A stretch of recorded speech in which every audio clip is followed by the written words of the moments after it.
रेखा की शादी हुए 2 साल हो चुके थे। रेखा का ससुराल और मायका एक ही शहर में था और रेखा के ससुराल में सास ससुर नहीं थे, सिर्फ उसके जेठ जेठानी थे। इसलिए कोई रोक टोक नहीं थी। दोनों अपना अपना काम करते थे और अपने अपने हिसाब से रहते थे। किसी को किसी से कोई मतलब नहीं था। इसलिए रेखा पर कभी ससुराल की किसी प्रकार की बंदिश नहीं लगी और जब भी मन किया वह अपने मायके आती जाती रही। इस वजह से रेखा की आदत बहुत खराब हो चुकी थी और वह अपने ससुराल में कोई काम नहीं करती थी, बल्कि सुबह वह कुछ हल्का फुल्का नाश्ता बनाकर पति को उसके दुकान भेज देती थी और फिर अपने मायके दोपहर में आ जाती थी। और दोपहर और रात का खाना खाने के लिए पति भी उसके मायके में ही आ जाता था और उसके बाद खा पी कर वह अपने घर चले जाते थे।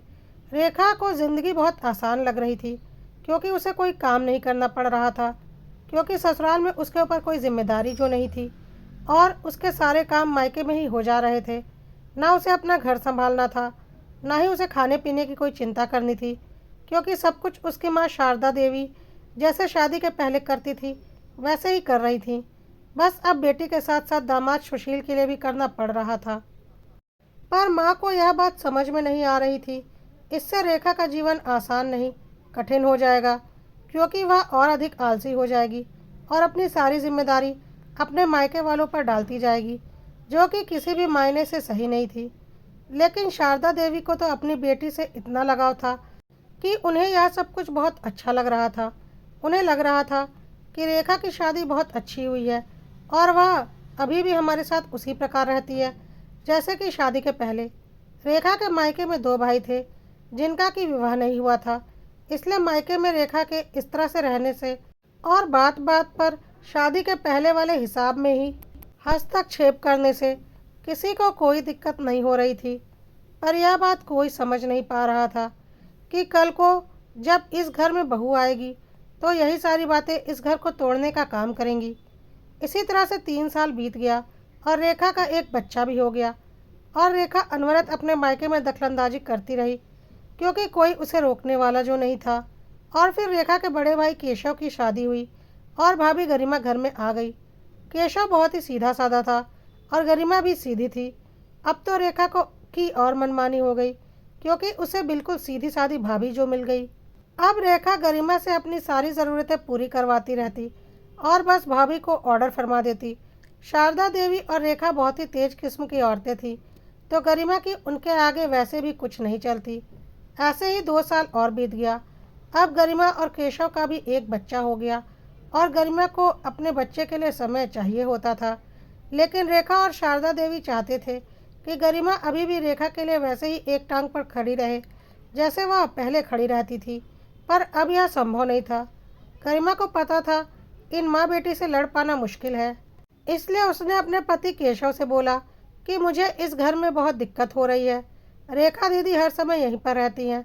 अब मैं अपने काम करूं, अपना बच्चा देखूं, इस घर का काम करूं या फिर रेखा दीदी की खातिरदारी करूं? मेरे से इतना काम नहीं होने वाला। मुझे पता है आप भी उनसे नहीं लड़ सकते, क्योंकि आपका भी स्वभाव मेरी ही तरह शांत है। लेकिन इस समस्या का कुछ हल तो निकालना ही पड़ेगा, नहीं तो मेरा जीना मुश्किल हो जाएगा। मैं तो अपने बच्चे पर भी ध्यान नहीं दे पाती हूँ। इस पर केशव ने बोला, हाँ, बात तो तुम सही कह रही हो, पर लड़ने से इसका कोई समाधान नहीं होने वाला। चलो, मैं कुछ सोचता हूँ, मुझे थोड़ा वक्त दो।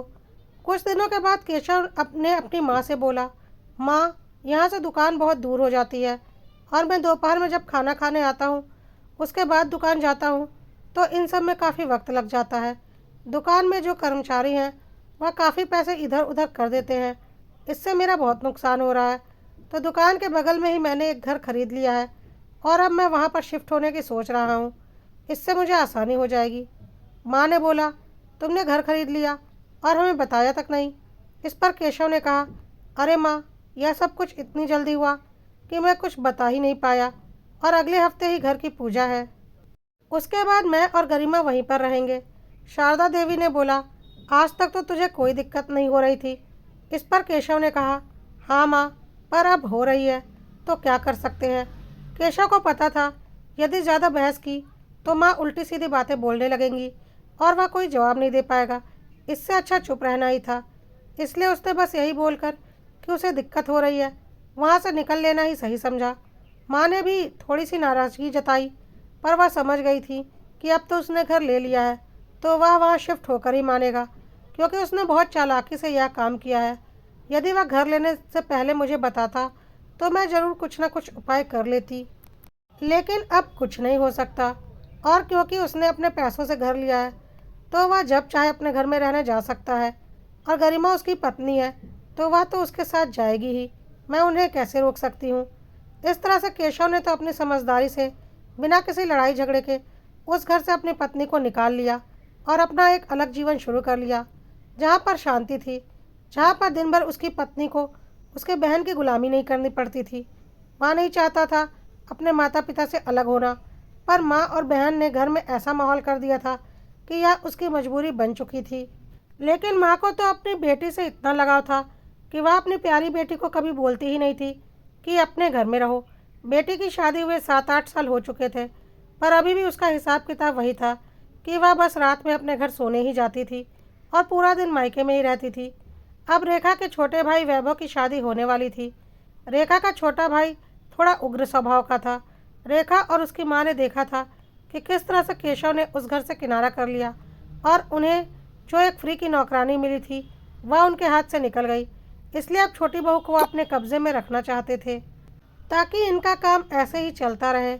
इसलिए छोटे बेटे की शादी करने से पहले उन्होंने अच्छे से उसे सिखा पढ़ा दिया कि देख ले, पत्नी तो दूसरे घर से आती है, माँ बाप ने तो जीवन भर हर कष्ट सहकर तुझे पाला पोसा है। तेरा बड़ा भाई तो नकारा निकला, अपनी बीवी को लेकर अलग हो गया, माँ बाप की कोई सेवा नहीं की।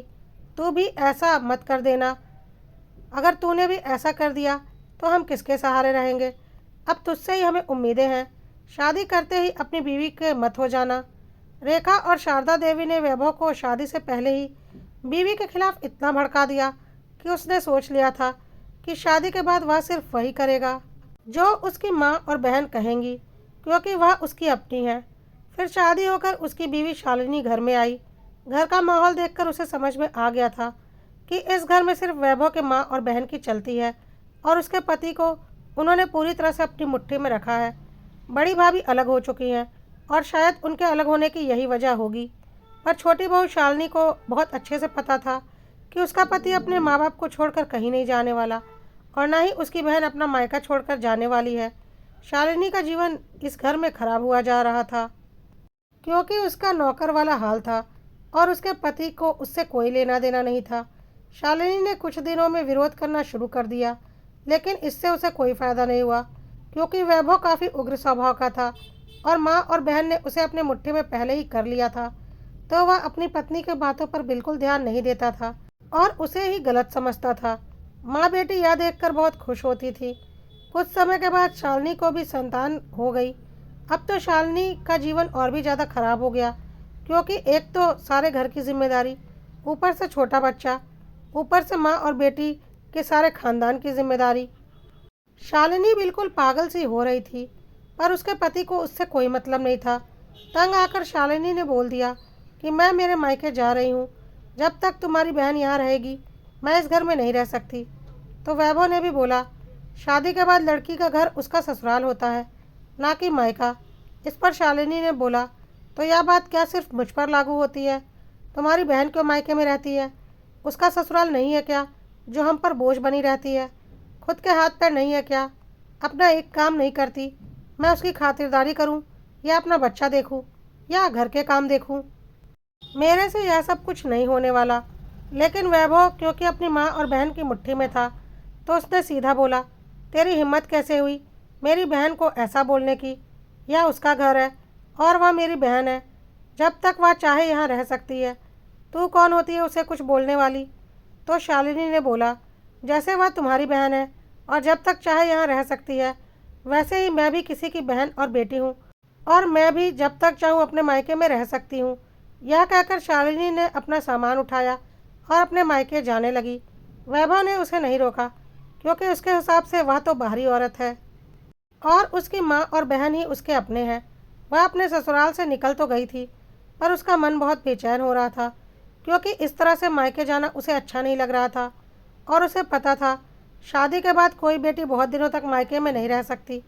उसने आवेश में एक फैसला तो ले लिया था, पर अब वह सोच रही थी कि यदि यह फैसला गलत हुआ तो वह क्या करेगी, क्योंकि उसके साथ एक नन्ही सी जान भी है। इसी परेशानी में उसने अपनी जेठानी गरिमा को फ़ोन लगाया और सारी बातें बताईं और बोला, पता नहीं मैं मायके में कितने दिन रह पाऊंगी, फिर मेरा क्या होगा। तो गरिमा ने बोला, तुम अपने मायके मत जाओ, तुम मेरे घर आ जाओ, मैं भी तो तुम्हारी बहन जैसी हूँ। शालिनी ने कहा, दीदी आप सच कह रही हो, मैं आपके घर में रह सकती हूँ। तो गरिमा ने कहा, बिल्कुल रह सकती हो, आखिर तुम मेरी देवरानी हो, और यदि आज तुम मुसीबत में हो तो अपने के पास नहीं आओगी तो कहाँ जाओगी, और हम तुम्हारे अपने हैं। शालिनी गरिमा के घर जा चुकी थी और वहाँ जाकर उसने केशव को सारी बातें बताई। जेठ और जेठानी को तो पहले से ही यह सारी बातें पता थीं। उन्होंने बोला, इसी वजह से तो हम अलग हुए थे, लेकिन वैभव का स्वभाव मेरे जैसा नहीं है। ऊपर से मम्मी और रेखा ने उसे अपने कब्जे में किया हुआ है, तो वह तो कभी तुम्हारी कुछ भी सुनने वाला नहीं। एक काम करो, तुम आराम से जितने दिन चाहे यहाँ रहो और उसे तुम्हारी कमी महसूस होने दो।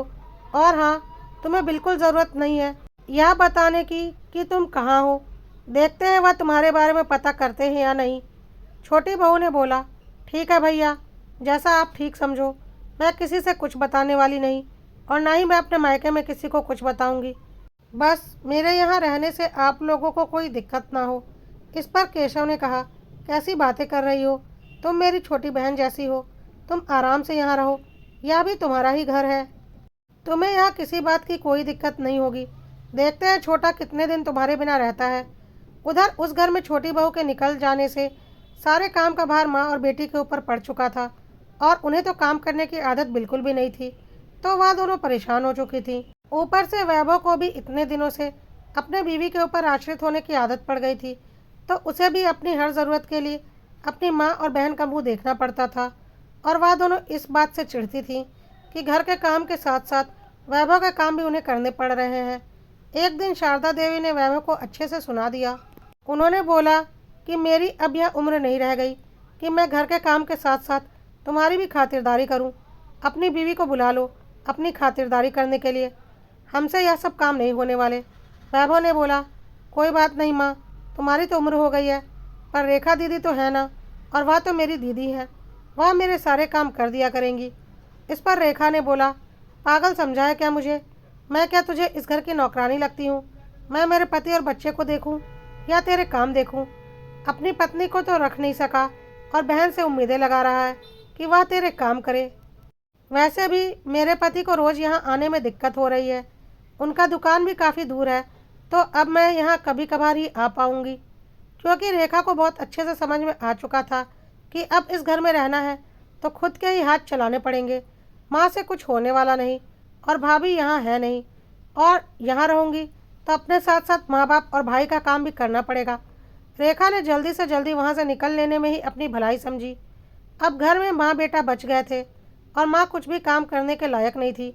बड़ी बहू से बोल नहीं सकती थी कि वह आकर वहाँ पर रहे और उनकी सेवा करे, पर हाँ, वह या तो बोल सकती थी ना कि मैं तुम्हारे घर रहने के लिए आ रही हूँ। अब शारदा देवी ने अपने छोटे बेटे से बोला, देख, तू अपनी पत्नी को संभाल तो पाया नहीं, अपना परिवार तूने खुद बिगाड़ लिया, और अब मेरे से इस उम्र में कोई काम नहीं होने वाला, तो मैं तो केशव के पास रहने के लिए जा रही हूँ। तू अपना देख ले कि तुझे क्या करना है, मेरे से कोई उम्मीद मत लगाना। अब वैभव को समझ में आ रहा था कि जीवन का सबसे बड़ा साथी जीवन साथी होता है, जिसकी कि उसने कभी कद्र ही नहीं की अपनी माँ और बहन की बातों में आकर। और उसे यह बात भी बहुत अच्छे से समझ में आ गई थी कि उसके भाई भाभी क्यों यहाँ से अलग हुए, लेकिन अब वह कर भी क्या सकता था। उसने अपनी पत्नी के मायके में फ़ोन लगाया तो पता चला वहाँ पर वह कभी गई ही नहीं। अब तो छोटे बेटे की हालत ख़राब हो गई कि मेरी पत्नी मेरे बच्चे को लेकर आखिर गई कहाँ, कहीं उसके साथ कोई अनहोनी तो नहीं हो गई, या फिर कहीं उसने कुछ कर तो नहीं लिया। शारदा देवी को भी अब थोड़ा डर लगने लगा। उसके मायके वाले भी तुरंत फ़ोन करने लगे और उन्होंने बोला, इतने दिनों से हमारी बेटी यहाँ नहीं थी और आपने आज तक हमें यह बात बताया नहीं। यदि आपको लगा कि वह मायके में है तो आपने आज तक फ़ोन करके पता भी नहीं किया। हम तो पुलिस में जाएंगे। अगर हमारी बेटी के साथ कुछ ऊंच नीच हो गई तो हम आपको छोड़ेंगे नहीं। शारदा देवी ने घबराकर केशव को फ़ोन लगाया और उसे सारी बात बताई। केशव ने कहा, एक काम करो, तुम सब लोग यहाँ आ जाओ। शारदा देवी और वैभव तुरंत ही केशव के घर गए। वहाँ पर अपनी छोटी बहू को देखकर उन्हें यकीन नहीं हुआ। तब केशव ने उन्हें सारी बात बताई।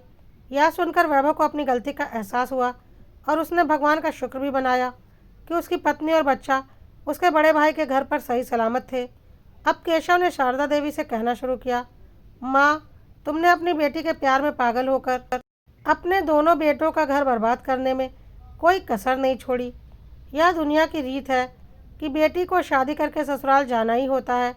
कोई बेटी मायके में जीवन भर नहीं रह सकती, पर तुमने इस रीत को बदलना चाहा और अपनी बेटी को मायके में ही रखा।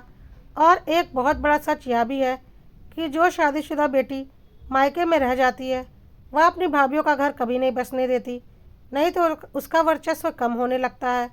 मैं तो समझदार था, अपनी पत्नी का साथ दिया और अपना परिवार नहीं तोड़ा, पर छोटा तो शुरू से ही उग्र स्वभाव का है और वह तुम्हारे और तुम्हारी बेटी की बातों में आकर अपना परिवार तोड़ चुका है। पर अब उसे भी अपनी गलती का एहसास हो चुका है और शायद अब तुम्हें भी समझ में आ चुका है कि शादीशुदा बेटी कभी भी मायके के लिए करने वाली नहीं है। जब तक तुमने उसके लिए किया वह मायके में रही, अब जब उसके करने की बारी आई है तो वह चली गई ना। माँ, जीवन की एक बहुत बड़ी सच्चाई है कि हंसकर करे या रोकर करे, करेंगे तो बेटा बहू ही। बेटी दामाद किसी भी सास ससुर के लिए नहीं करने वाले। हाँ, थोड़ी बहुत मदद जरूर कर देंगे, पर यह सोचोगी कि बेटे बहू की तरह वह तुम्हारे साथ रहकर तुम्हारी सेवा कर देंगे, तो ऐसा कभी नहीं होगा। सबका अपना अपना स्वार्थ होता है। रेखा का स्वार्थ था, वह इतने दिनों तक आराम से अपने मायके में मालकिन बनकर रही, उसे कोई काम नहीं करना पड़ा। लेकिन जब उसने देखा कि अब उसकी दाल नहीं गलने वाली, बल्कि अब उसे ही काम करना पड़ेगा, तो उसने यहाँ से निकल लेने में अपनी भलाई समझी। अब तुम भी समझ लो माँ, अगर अपना आगे का जीवन नर्क नहीं बनाना चाहती हो तो अपनी बहू के बारे में सोचो, ना कि बेटी के बारे में, क्योंकि बेटी को तो तुमने देख लिया कैसे ज़रूरत के समय भाग निकली, और यही जीवन की सच्चाई है। शारदा देवी ने बोला, हाँ बेटा, तुम सही कह रहे हो, मेरी गलती थी। मैं बेटी के प्यार में इतनी पागल हो गई थी कि मुझे बेटों का परिवार कभी दिखा ही नहीं, ना ही बहू को मैंने कभी अपना पाई। मैं कभी यह समझ ही नहीं पाई कि शादी के बाद बेटियां पराई हो जाती हैं और बहुएं अपनी हो जाती हैं। लेकिन अब मुझे समझ में आ चुका है और अब मैं चाहती हूँ कि मेरी दोनों बहुएं ससुराल में पूरे हक के साथ रहें और घर की मालकिन बनकर रहें। अगर मेरी बेटी कभी आएगी तो बस मेहमान बनकर आएगी और मेहमान बनकर जाएगी, इसकी जिम्मेदारी मैं लेती हूँ। यह बात सुनकर सबने चैन की सांस ली और बोला, चलो ठीक है, अब सब मिलकर घर चलते हैं। और छोटी बहू के मायके वालों को भी फ़ोन लगाकर बता दिया कि सब कुछ ठीक है, आप लोग चिंता न करें। दोस्तों, यह एक काल्पनिक कथा है, पर यह एक हकीकत भी है कि जिस घर में शादीशुदा बेटी का वर्चस्व रहता है और माँ शादीशुदा बेटी को अपने साथ ही रखना चाहती है, उस घर में बहुएं कभी नहीं बस पाती। और यह कई घरों की सच्चाई है।